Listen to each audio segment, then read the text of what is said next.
하겠습니다. 우리 이제 하나님 말씀, 우리에게 주신 하나님 말씀 같이 보도록 하겠습니다. 골로새서 3장 12절부터 14절 말씀, 골로새서 3장 12절부터 14절 우리 한 절씩 교독하도록 하겠습니다. 제가 먼저 12절 읽고 여러분이 다음 절 읽고 그리고 함께 읽고 이렇게 하면 되겠습니다. 같이 제가 먼저 읽습니다. 그러므로 너희는 하나님의 택하신 거룩하고 사랑하신 자처럼 긍휼과 자비와 겸손과 온유와 오래 참음을 옷 입고 누가 우리에게 용의가 있거든 서로 용납하여 실사하고 살아되 주께서 너희를 용서하신 것 같이 너희도 그리하고 이 모든 것 위에 사랑을 더하라. 이는 온전하게 매는 띠니라. 아멘. 이번 한 달 우리가 온유에 대해서 함께 말씀을 생각해 봤습니다. 온유라는 주제는 늘 듣는 주제이긴 하지만 우리가 그 속에 있는 그리스도의 은혜와 그리고 그리스도인의 모습을 우리가 생각하면서 좀 더 집중적으로 이렇게 살펴봤습니다. 근데 저는 이 온유함을 설교하면서 참 큰일이다 이런 생각이 들었습니다. 왜냐하면 제가 온유함을 설교했기 때문에 이제 제가 온유해져야만 하는 것이에요. 그런 부담감이 막 있습니다. 내가 온유해져야 되는, 내가 온유함을 설교해놓고 내가 온유하지 못하면 이게 무슨 창피인가. 집에서도 벌써 공격이 들어오고 있어요. 온유함을 설교했으니 이제 온유하십시오. 집에서도 막 이게 완전히 제 발에 제가 걸린 거예요. 저는 한 발 더 내딛었는데 여기 이제 걸릴 판이에요. 그러니까 막 뭔가 어떻게 좀 심령이 좀 이게 흔들리고 감정적으로 고전을 하더라도 온유함을 설교했습니다. 그런데 거기에 꼼짝을 못하는 거예요. 다시 주저앉게 돼요. 교회에서도 마찬가지입니다. 이제 온유함을 설교해 놨습니다. 여러분의 눈이 그리고 우리가 했던 이 과정이 있습니다. 뭐 조금이라도 사소한 마음속에 자꾸 이렇게 걸리는 거예요. 이거 온유함. 온유함을 받는 온유함을 받는 이러면 안 되죠. 왜 이렇게 하면 할수록 이런 곳에 걸리게 될까라고 한다면 이유는 간단합니다. 우리가 가리키는 대로 우리가 해야만 한다. 이런 가장 기본적인 상식이 있는 것입니다. 그리고 그것은 아주 당연한 것입니다. 그러지 않고 가르쳤지만 그대로 하지 않을 때, 또 주장하지만 그대로 살지 않을 때, 그 모습은 얼마나 우스꽝스럽겠습니다. 여러분들이 아마 어미개와 아기개 이야기를 들어본 적이 있을 것입니다. 이게 이솝우화에 나온 얘기입니다. 어미개가 아기개를 이렇게 걸음을 가르쳐주고 있어요. 근데 걷는 걸 보는 거 보니까 아기개가 옆으로 걷고 있는 거예요. 그래서 어미개가 이제 가르쳐줍니다. 얘야, 너 왜 이렇게 옆으로 걷니? 똑바로 걸어야지. 그러니까 아기개가 이렇게 해요? 하면서 이렇게 옆으로 걷는데 또 옆으로 걷는 거예요. 아니, 그렇게 하지 말고 똑바로 걸으라고. 똑바로.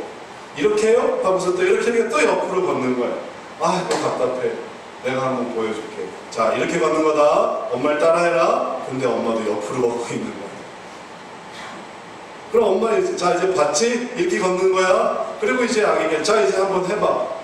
이렇게 해요? 하고서 엄마를 따라 하지만 엄마는 마음에 안 드는 거예요. 그래서 계속 혼을 내고 아기개는 계속 주눅이 들어서 이렇게 해요? 이렇게 해요? 이렇게 해요? 이 모습이 사실 우리 삶 속에 있는 모습이기도 합니다. 때로 우리들은 말은 합니다. 똑바로 하십시오. 정직하게 하십시오. 또 올바로 하십시오. 하지만 그렇게 하지 않는 자신의 모습 속에서 이렇게 하세요. 이렇게 하세요. 똑바로 걸으세요. 그러나 옆으로 걷고 똑바로 걸으세요. 옆으로 걷고 내가 해봐도 옆으로 걷게 되고 그럼에도 불구하고 또 똑바로 걸으라고 하는 이러한 악순환이 반복되어지는 것입니다. 우리가 이러한 악순환 속에서 좀 더 탈피해야 되겠고 또 그것이 우리들에게 좀 더 큰 의미로 나아가야 되겠습니다. 그런 것을 반복하다 보면 우리는 이제 좌절하게 됩니다. 내가 누굴 가르쳐? 당연하죠. 내가 누구에게 뭘 가르쳤어? 난 아무것도 못하는데. 그 다음부터 입을 닫아버리는 거예요. 나는 아무도 비판할 자격이 안 돼. 아무도 가르칠 자격이 안 돼. 나는 그냥 내버려 둬야 되겠다. 그렇다고 한번 생각해 보세요. 그러면 그 절망은, 그 낙심은, 그럼 그거는 좋은 것일까요? 그럼 평생 안 고쳐지는 거예요. 뭔가 지금은 못하더라도, 지금은 옆으로 걷더라도 앞으로 걷고자 하는 그 노력, 그리고 그 애씀이 결국은 뭔가를 만들어냅니다. 성경 말씀이 우리들에게, 우리가 온유한 사람이 아니지만, 온유한 우리들에게 힘든 일이지만, 그럼에도 불구하고 온유함에 대해서 이야기하는 이유가 있습니다. 왜냐하면 이 성경이 보여주는 온유함은 그냥 우리들의 인격 형성과 그리고 발전된 모습을 갖게 하려는 것이 아니라, 이 온유함에 대한 이야기는 그리스도의 모습을 닮아가는 것이기 때문에 그런 것입니다. 그러니 이거는 포기할 수가 없는 거예요. 아유, 저는 원래 성격이 그래서 안 됩니다. 저는 제 어떤 성미를 주체를 못하겠어요. 그럼 그렇다면 예수 그리스도를 안 믿을 건가요? 그리스도를 따르지 않을 건가요? 그건 아니잖아요. 그렇기 때문에 우리가 이것이 힘들어도 이것을 따라야만 하는 것입니다. 오늘 성경 말씀에 골로새서 3장 12절은 이렇게 우리들에게 얘기하고 있습니다. 같이 읽어봅니다. 그러므로 너희는 하나님의 택하신 거룩하고 자처럼 긍휼과 자비와 겸손과 온유와 오래 참음을 옷 입고, 온유뿐만이 아닙니다. 긍휼과 자비와 겸손과 온유와 오래 참음, 몇 가지가 더 들어갔죠. 그래도 우리가 좀 더 주목해 볼 것은 온유라는 것입니다. 이 온유를 옷 입으라고 하고 있습니다. 이 온유를 옷 입는 것은 어쩌면 우리의 본성이 아닐 수 있습니다. 이거는 그냥 우리들에게 옷처럼 입혀지는 것일 수도 있습니다. 그러나 그럼에도 불구하고 옷을 입으라는 것이에요. 옷을 한번 생각해 보십시오. 옷이 달라지면 얼마나 사람이 달라집니까? 보통 사람이지만 옷이 달라지면 그의 모습이 달라져요. 그거의 반대는 아무리 옷이 좋아도 옷걸이가 좋아야 된다. 그래서 몸에 어떤 한계를 지적하는 말도 있지만, 그럼에도 불구하고 옷은 그 사람의 부족한 부분을 채워줍니다. 또 다르게 해줍니다. 뿐만 아닙니다. 어떤 옷은 그 사람의 위치를 보여줍니다. 신분을 보여줍니다. 멋있고 화려하고 또 아주 뭔가 이렇게 고귀하게 보이는 것뿐만 아니라, 어떤 옷은 그 옷을 입어야만 해요. 그 옷을 입는 것은 그의 신분을 보여줍니다. 그의 위치를 보여줍니다. 그렇기 때문에 때로는 그것이 부끄럽기도 하고, 그것이 또 거추장스럽긴 해도 그 옷을 입어야만 하는 거예요. 그 옷을 입을 때 그의 본분이 나타나는 것이고, 그리스도의 이 옷도 마찬가지입니다. 온유로 옷 입으라는 것도 마찬가지입니다. 온유하십시오 라고 하면, 저는 못하겠습니다. 그렇게 좀 부족해 보이고 또 그렇게 나약해 보이는 거 저 싫습니다. 저는 권위로 옷 입고 싶습니다. 저는 권세로 옷 입고 싶습니다. 저는 뭔가 사람들이 아주 그냥 화려한 것으로 옷 입고 싶습니다. 그렇게 말할 수 있어요. 온유는 너무 약해 보여요. 유약해 보여요. 그래서 싫습니다. 이렇게 할 수도 있어요. 그러나 우리가 온유로 옷 입는다는 건 그 그리스도를 닮는다는 거예요. 그렇기 때문에 그리스도로 옷 입으라는 거지, 온유한 성격으로 옷 입고 온유한 성품으로 옷 입고, 그래서 그냥 그런 어떤 우리가 아는 정말 자기 주장이 좀 부족하고 또 그냥 소심한 그런 사람이 되라는 게 아니에요. 우리가 그 옷을 입음으로써 우리 속에 그리스도의 모습이 나타나요. 그게 우리에게 자랑이 되는 거죠. 그게 우리의 권세가 되는 것입니다. 제가 예전에 졸업을 할 때 미국 웨스트민스터를 이제 제가 졸업을 했는데, 졸업식을 이제 제가 참석을 했는데, 그때 그 연사가 누구였냐면 오스 기네스라는 그런 사람이었어요. 그 사람이 아주 유명한 기독교 작가고 베스트셀러 또 작가이면서 또 강연도 많이 하는 그런 유명한 사람이었어요. 그분이 이제 주된 연사가 돼서 설교, 이제 졸업식, 또 격려사를 하고 또 권면을 하고 이제 그런 시간이 있었습니다. 근데 이분이 좀 덩치가 있거든요. 배가 이렇게 나왔는데 입고 온 옷이 졸업식 가운을 입고 온 거예요. 그분이 졸업한. 그분이 이제 박사학위를 받았는데 그 박사학위를 받아 박사 가운을 입고 왔는데, 저는 그 가운을 보면서 너무 이상했어요. 이 가운이 얼마나 이상한지 배를 다 내미는 그런 옷인 거예요. 가운이 이렇게 돼서 이렇게만 젖히는 거예요. 그리고서 단상에 오는데 칠락팔락 그러면서 칠락팔락 하면서 배를 이렇게 내밀고, 안 그래도 뚱뚱한 사람이 옷을 가려야 될 거 다 옷을 가리고, 이 사람은 옷을 제치고 있는 거예요. 이 후드 하나 하고 옷도 하고 도대체 저렇게 옷을 입냐? 이게 전 처음에 보면서 저분이 뭔가 옷차림새가 이렇게 좀 부실한가? 그렇게 생각을 했어요. 하는 내내 이게 다듬지를 않는 거예요. 딱 단추를 잠그지를 않는 거예요. 그래서 참 제가 가서 잠궈주고 싶더라고요. 너무 좀 이렇게 날려서. 근데 나중에 알고 봤더니 그 옷이 이분이 이제 영국 옥스퍼드 대학을 나왔는데 전통적으로 그렇게 입는 옷이라는 거예요. 전통적으로. 예를 들면 이런 거예요. 제가 사진을 가져왔는데 이게 이제 영화의 한 장면인데 이 가운이 가디건처럼 이게 배가 나오는 이게 안이 다 나오는 거예요. 이 안이 이상한 옷이 입어도 그래도 이게 다 나오게 되는 거예요. 그래서 이렇게 이게 제쳐지는 거예요. 그러니까 이게 우리 생각으로서는 참 어정쩡한 거고 참 뭔가 좀 뭐가 부조리하고 불합리해 보이는 것 같지만 그게 전통이라는 거예요. 그러면 그 자꾸만 안 된다는 거예요. 그리고 그건 옥스퍼드의 전통이라는 거예요. 옥스퍼드는 항상 열려있다라는 거예요. 그걸 알고 나니까 그분이 우습게 보여지는 게 아니라 그분이 존경스럽게 보여져요. 야, 그게 전통이구나. 그게 옥스퍼드의 자랑이구나. 그게 옥스퍼드의 그 명예구나. 그걸 그렇게 넓히는 게, 좁히는 게 아니라 넓히는 게 달라 보이더라고요. 우리도 이해해야 될 것이 있습니다.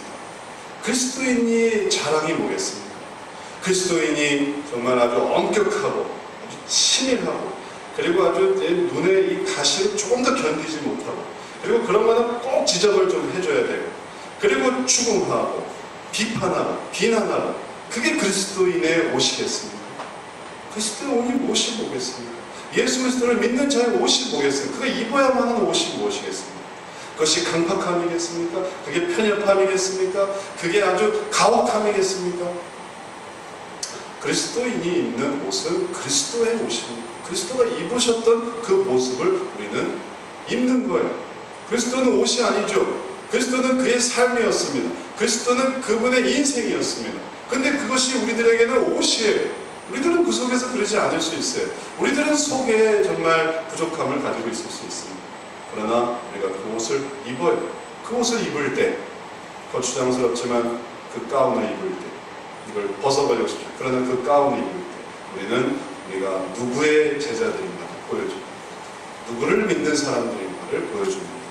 그리고 그럴 때 하나님께서는 우리들에게 하나님의 자녀들을 보여주세요. 우리들을 통해서 그 온유함 속에서 그 긍휼함 속에서 그 오래 참음 속에서 그 용서함 속에서 그 온유함 속에서 그것을 우리들은 나타내고 그러한 옷을 입기를 원하는 것입니다. 그런데 이렇게 온유함에 대해서 생각하다 보면 막 어떤 문제점들이 막 생각이 나요. 그러면 안 될 텐데 왜 안 될까?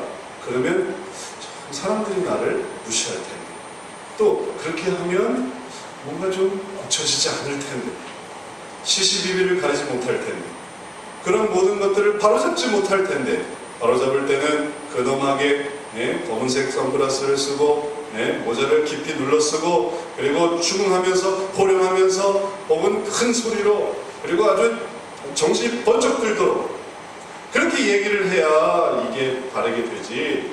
온유하게 한다면 정신 차릴 수 있을까? 온유하게 한다면 바로잡을 수 있을까? 그럼 버릇들게 하고 그것은 버릇을 나쁘게 하고 또 그러다 보면 아무것도 되지 않지 않을까? 그런 생각도 들 수 있을 것입니다. 뿐만 아닙니다. 온유한 사람은 그냥 온유한 대로 그냥 온유함으로 살고 싶어요. 그래서 뭔가를 바로잡자든지 혹은 올바로 하게 한다든지 혹은 뭔가를 아주 목표하게 한다든지 이런 거를 애초에 또 포기하는 사람도 있어요. 어떤 부모님이 이제 그 자녀의 문제를 가지고 얘기를 하는데 우리 자녀는 참 너무 문제가 있고 어려움이 있다는 그래서 이제 그 자녀가 이제 왔습니다. 자녀가 와서 자녀의 문제를 함께 했는데 자녀가 오며 가며 하면서 이제 부모의 모습을 보니까 이 부모는 어땠냐면 이 자녀에 대해서 아무 말도 못하는 이 부모가 너무 온유하니까 자녀에 대해서 그냥 뭐든지 방임을 해줬어요. 너무 방임하니까 이 자녀가 통제가 안 되는 거예요. 말을 듣지 않는 거예요. 또 너무 온유해도 문제가 되더라고요. 가르치질 않는 거예요. 올바르게 하지 않는 거예요. 그럼 이건 어떻게 하면 좋겠어요? 온유한다는 것이 가르치지 않는다는 것일까요? 온유하기 때문에 가르칠 수 없는 것일까요? 성경은 그렇게 말하고 있지 않습니다. 다른 곳에서 온유함에 대해서 우리들에게 가르치는 하나님의 말씀은 디모데후서 2장 25절에 중요한 의미가 있습니다. 우리 화면을 보면서 한번 같이 읽어봅니다. 거역하는 자를 온유함으로 징계할지니 혹 하나님이 저희에게 회개함을 주사 진리를 알게 하실까 하며, 거역하는 자를 징계하지 말라고 하는 것이 아니라 거역하는 자를 징계하라고 했습니다. 근데 어떻게 징계하라고 했냐면은 온유함으로 징계를 하라고 했어요. 그러니까 이게 우리들은 이게 두 가지는 존재할 수 없다라고 생각하는 거예요. 온유하면 징계하지 않는 것이지 온유함으로 징계하는 건 뭘까? 징계하려면 온유하지 않거나 온유하려면 징계하지 않거나 둘은 상극이라고 생각하는데 성경은 온유함으로 징계하라는 거예요. 이건 우리의 개념을 완전히 뒤바꿔 놓는 거예요. 우리들은 되게 징계할 때 우리들의 감정을 터뜨립니다.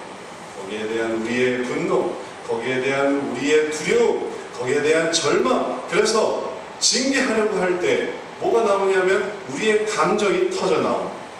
너는 왜 그랬니? 왜 그런 짓을 했니? 왜 그렇게 해서 아빠를, 엄마를, 마음을 이렇게 괴롭히니? 이렇게 해가지고 뭐가 되겠니? 그렇게 하면 징계하긴 하는데 감정이 그 속에 아주 듬뿍 묻어나 있는 거예요.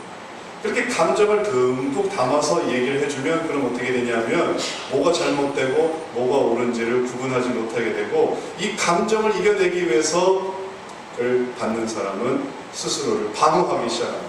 스스로를 방어해요. 그럼 이제 벌써 방어막이 쳐지는 거예요. 무슨 말이 들은지 하나도 안 들려요.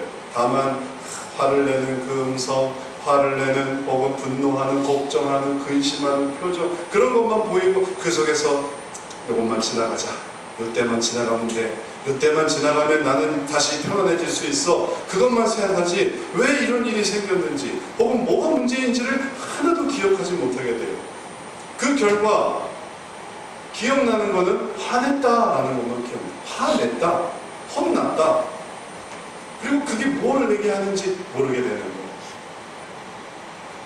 전에 저희 지인이랑 차를 타고 이렇게 가는데 친구들과 관계를 얘기를 했어요. 친구가 이렇게 했는데 얘가 이렇게 얘기를 했고 또 거기에 대해서 얘가 또 뭐라고 했고 친구가 뭐라고 해서 그런 얘기를 주저리 이렇게 얘기를 했어요. 그래서 제가 이 지인아 그때는 이렇게 해주는 게 좋지 않았을까? 또 혹은 저렇게 그때는 이렇게 해줬어야지 하니까 지인이가 딱 저한테 하는 말이, 아빠 나 지금 혼나는 거야? 딱 그러는 거예요. 아빠 나 지금 혼나는 거야? 그래서 아니 너 혼나는 게 아니고 가르쳐주는 거야. 그래서 설명을 해줘야 됐어요. 근데 얘가 왜 혼나는 거야? 왜 나 지금 혼나는 거야? 딱 정말 그렇게 얘기를 했어요. 그래서 저는 깜짝 놀랐어요. 아니 어린애가 어떻게 이런 표현을 했을까? 나 지금 혼나는 거야? 내가 말이 너무 높았나?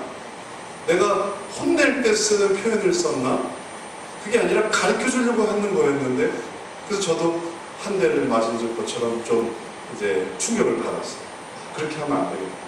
지금 혼내는 게 아니라 어떻게 유치원에서 친구들과 살아가야 되는지를 얘기를 하고 주고 있었는데, 진짜 혼내는 건 따로 있는 거죠. 그러나 그런데도 불구하고 나 혼나는 거야? 이렇게 생각을 하니 뭔가 제가 말이 좀 거칠었거나 혹은 어조가 더 높았거나 아니면 톤이 좀 더 높았거나 뭔가 좀 문제가 있었던 거죠.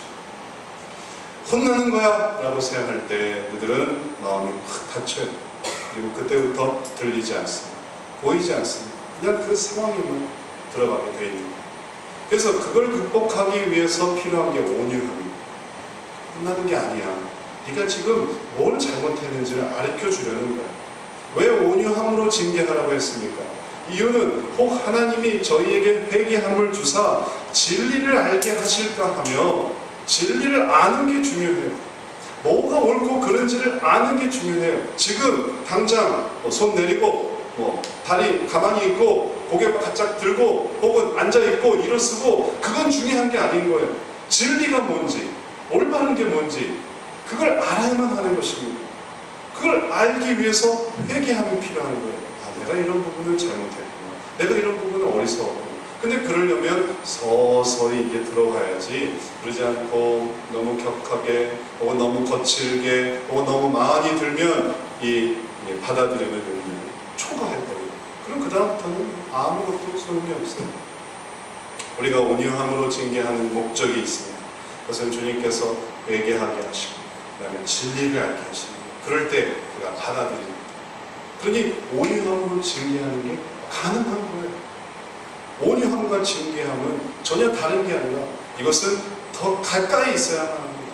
그래서 이야기해주고 설명해주고 그게 어떤 건지 그게 옳은 건지 그런 건지 얘기를 해줄 때 비로소 그의 마음이 열리게 되고, 하나님은 그렇게 우리의 어두운 마음이, 우리의 어리석은 마음이 그리스도의 모습을 통해서 그리스도인의 그 모든 하나님께 순종하는 그 온유함 속에서 나타나게 되기를 원하시는 것입니다.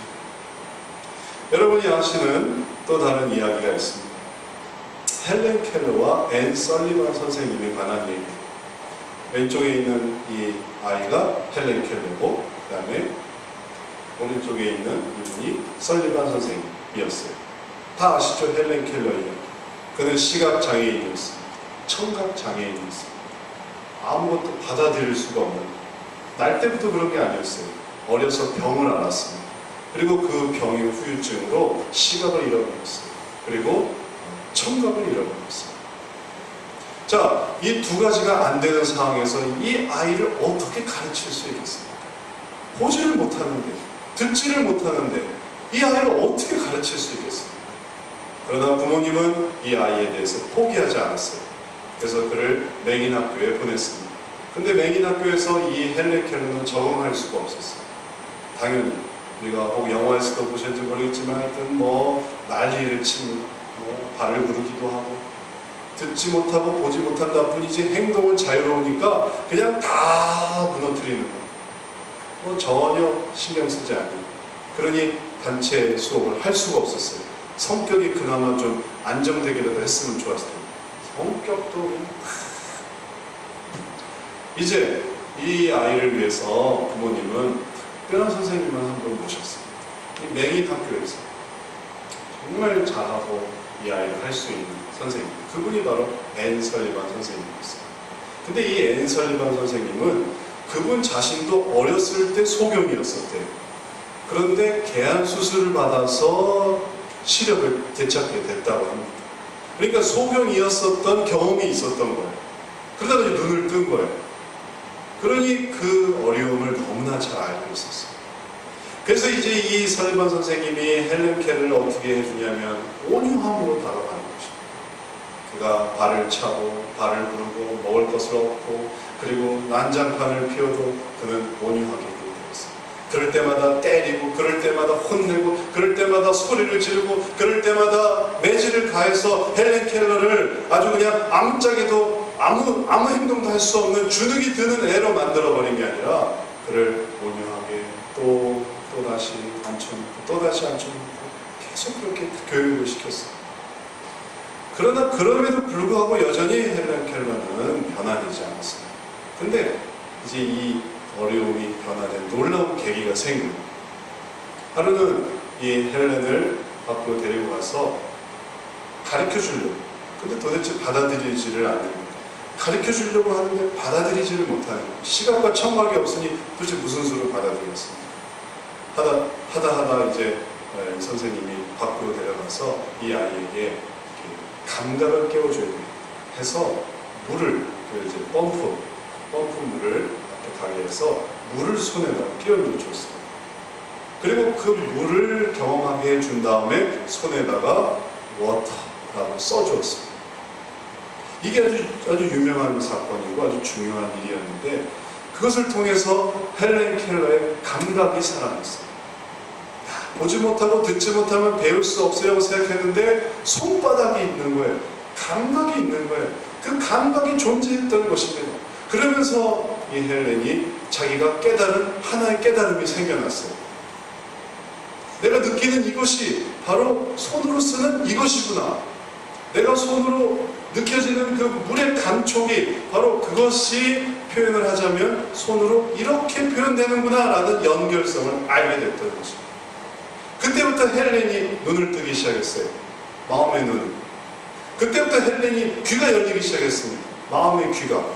그리고 그때부터 막 배워나가는 거예요. 잡고 만지고 또 써주고 그 다음부터 모든 그 교육이 손바닥이 닿을 정도로 써주면서 알아나가기 시작합니다.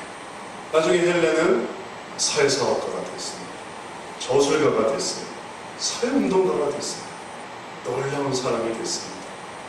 그럴 수 있었던 것은 이 앤 설리반 선생님이 그를 온유함으로 가르쳐줬기 때문에, 회개할 수 있고 뭐가 옳은지 진리를 알려주었기 때문에 그 일이 가능한 거예요. 우리도 어떤 면에서 삶 속에서 시각장애인처럼 살아갈 때가 많습니다. 못 보아요. 보지를 못해요. 청각장애인처럼 살아갈 때가 있습니다. 안 들려요. 백날 얘기해도 안 들려요. 저 자기 세계 속에서 자기가 하고 싶은 것으로 그냥 똘똘 뭉쳐있는 거예요. 그럼 그걸 어떻게 하겠습니까? 애는 혼이라도 내지만 이제 성인이 된다면 어떻게 했어요? 성인을 혼낼 수 있겠습니까? 불가능한 거예요. 애도 불가능하지만 성인도 불가능한 거예요. 그럼 이 방법이 아닌 다른 방법으로 뭘 할 수 있겠습니까? 그리스도의 옷의 모습은 온유함으로 가르치는 거예요. 그게 무엇인지. 혼내서 가르치는 게 아니고 비난해서 가르치는 게 아니고 온유함은 무엇이 그런지 가르쳐주는 것입니다. 그렇게 가르치는 때 우리가 마음의 문을 뜹니다. 하나님께서는 우리들에게 다 양심이라는 것을 주셨어요. 우리가 그리스도 안에 있는 한 그 양심이 있습니다. 그리고 그 양심이 우리들로 하여금 하나님을 볼 수 있게 하는 가능성이 돼요. 우리는 그 양심에 화인 맞았지만 그 양심이 죄성으로 무뎌졌지만 그러나 하나님께서 또 긍휼히 여기심 속에 우리에게 다가게 다가오는 사람들입니다.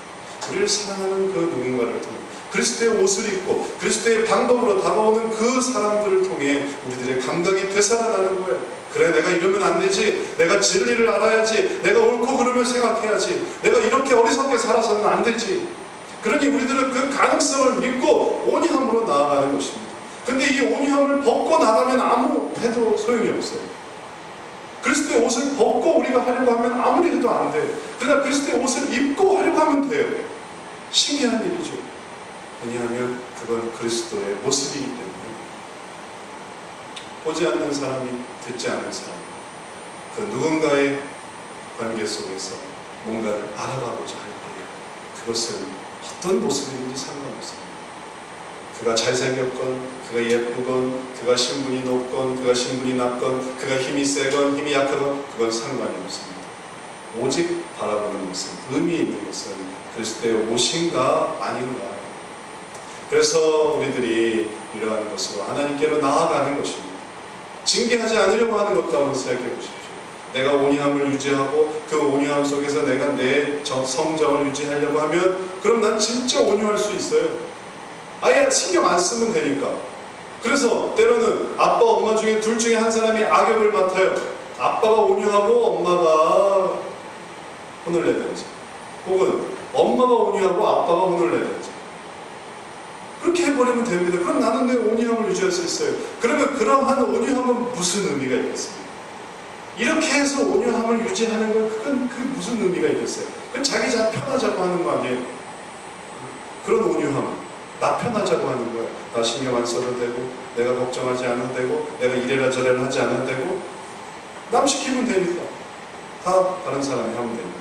선생님이 하면 되고, 친구가 하면 되고, 목사님이 하면 되고, 혹은 교회에서 집사님이 하면 되고, 내가 할 필요가 뭐가 있어? 다 보내면 되지.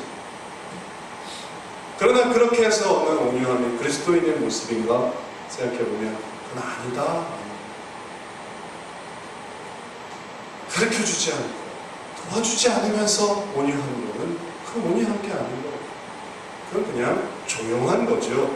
그냥 조용한 성품. 남 신경 쓰지 않는 그냥 자기 중심적인 사고에서 나오는 자기 자신의 삶을 사는 그런 삶이죠. 그게 진짜 온유함. 우리가 살펴봤잖아요. 이 온유함은 사람들을 이겨내는 마음입니다. 또 사람들의 어두움을 밝혀내는 마음. 하지만 화내지 않는 것입니다. 강팍해지지 않는 것입니다. 흥분하지 않는 것입니다. 그 모든 것을 볼 때에도 온유함으로 가르치는 것, 경계하는 것, 그래서 바르게 하는 것입니다. 이 설반 선생님이 헬렌 켈러의 단지 보모였다면 굳이 그렇게 안 해도 돼요. 왜 애를 가지고 데리고 나가서 물을 끼얹으면서 워터 이거를 써주기를 하겠습니까? 그냥 먹고 싶으면 먹이고 자고 싶으면 재우고 또 일어나서 또 먹고 싶으면 먹이고 재우고 먹이고 재우고 먹이고 재우기만 해도 충분해요. 누가 그걸 뭐라고 하겠습니까? 그러나 그는 그렇게 하지 않았다는 거죠. 진리를 알게 되기를 원했습니다. 그 혼자 살아갈 수 있게 되기를 원했어요. 자기가 죽더라도 헬렌이 보지 못하는 이 아이가, 듣지 못하는 이 아이가 정말 자기의 삶을 살아갈 수 있게 되기를 바랬습니다. 왜 그랬을까요? 사랑하니까. 그래서 사랑했어요. 그리고 정말로 앤 설리반 선생님이 먼저 죽었습니다. 그러면 헬렌은 어떻게 됐을까요? 그는 이후에 20년을 더 살았습니다. 선생님 없이도 살아갈 수 있었어요. 선생님의 사랑이 그를 정말로 살아있게 하는 거예요.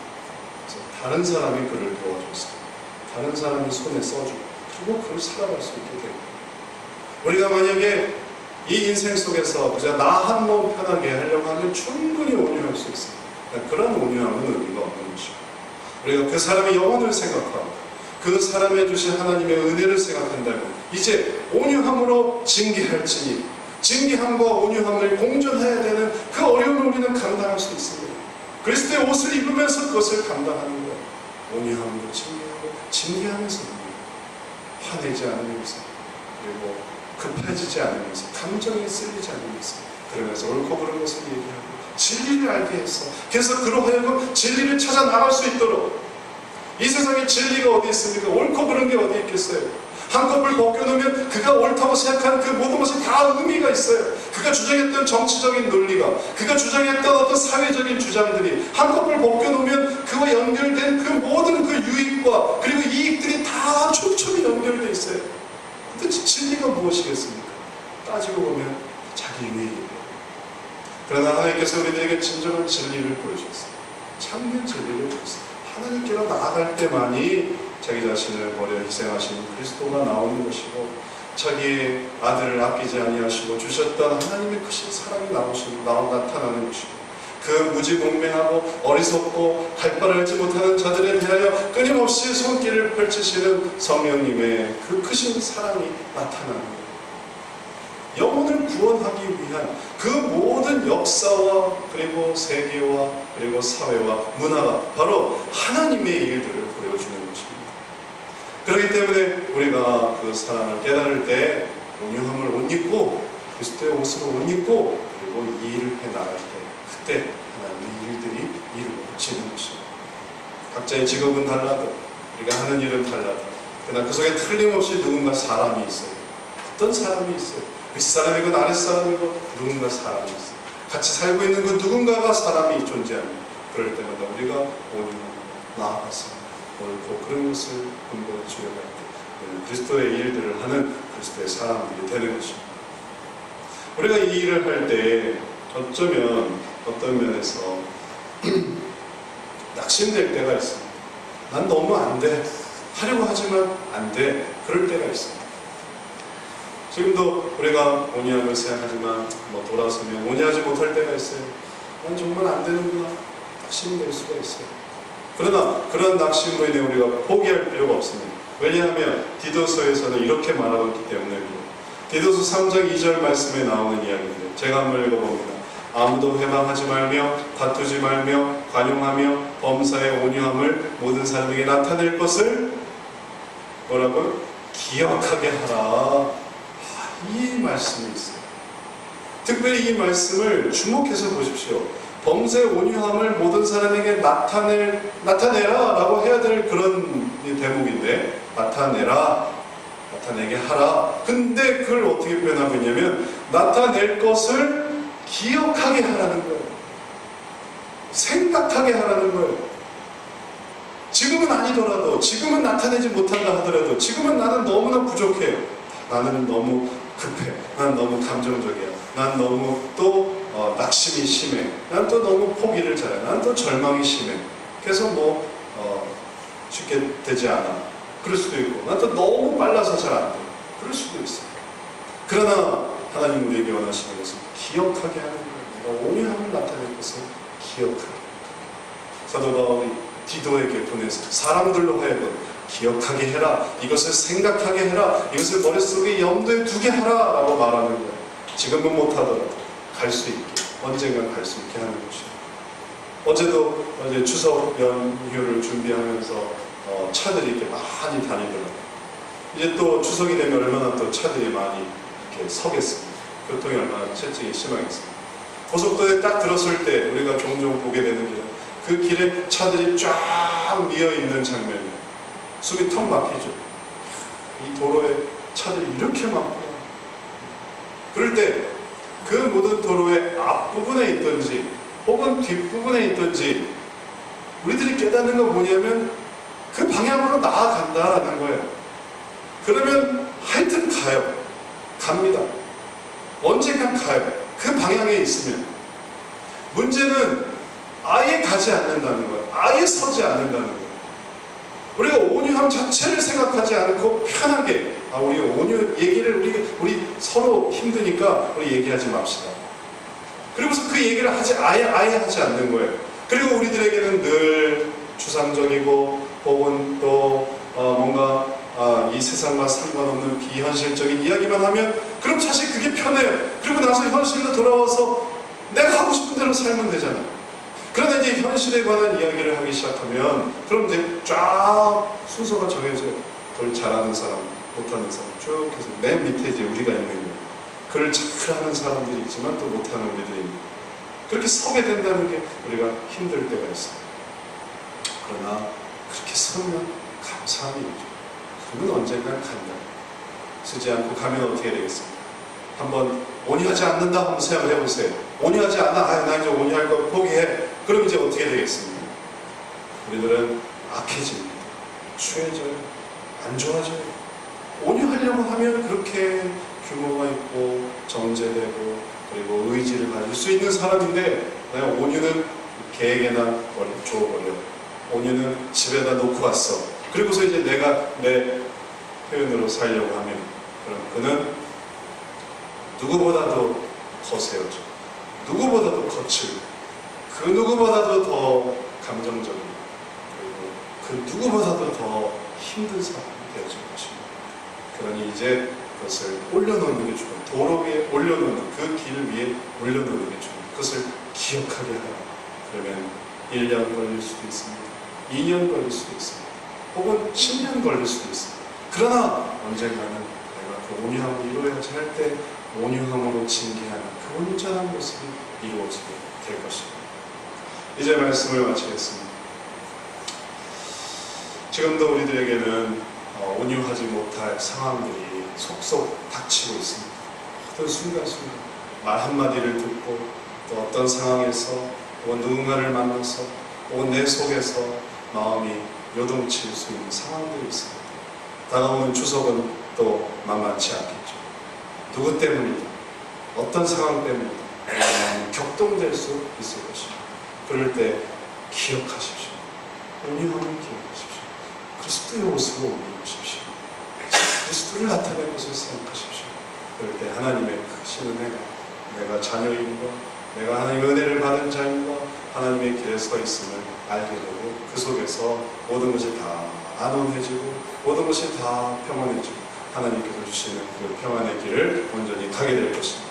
이런 은혜가 우리 삶 속에 있기를 축원합니다. 그래서 이 속에서 우리가 변하고 그 옷이 점차 우리들에게 맞게 되고 이게 정말 나한테 참 잘 들어맞게 되고 그 옷이 또 좋아지고 그 옷으로 승리하게 되는 그러한 우리의 삶 되시기를 주의 이름으로 축원합니다. 기도하겠습니다. 사랑의 하나님, 우리들에게 주시는 그리스도의 은혜를 우리가 또다시 붙듭니다. 그것을 곱게 접어서 벽장에 넣어두고 책상에 넣어두고 교회에 놔두고 집에 놔두는 자들이 아니라 이제 그 그리스도의 모습을 잘 펴서 내가 이제 입고 다니기를 원합니다. 그 옷을 입어서 차를 타고 그 옷을 입고 일을 하며 그 옷을 입고 집에서 교회에서 또 이 세상에서 살아가기를 원합니다. 한순간도 이 옷을 벗게 되지를 않게 되기를 원합니다. 그 온유함을 잘 간직해서 그리스도의 모습을 우리들한테 너무 잘 들어맞게 된 우리 속에 그리스도의 형상이 나타나는 그리스도를 닮아가는 귀한 삶 살아가는 주님의 자녀들 되도록 우리에게 더하여 주옵소서. 의지하오며 예수 그리스도의 이름으로 기도드렸사옵나이다. 아멘. 찬송 205장 같이 보도록 하겠습니다.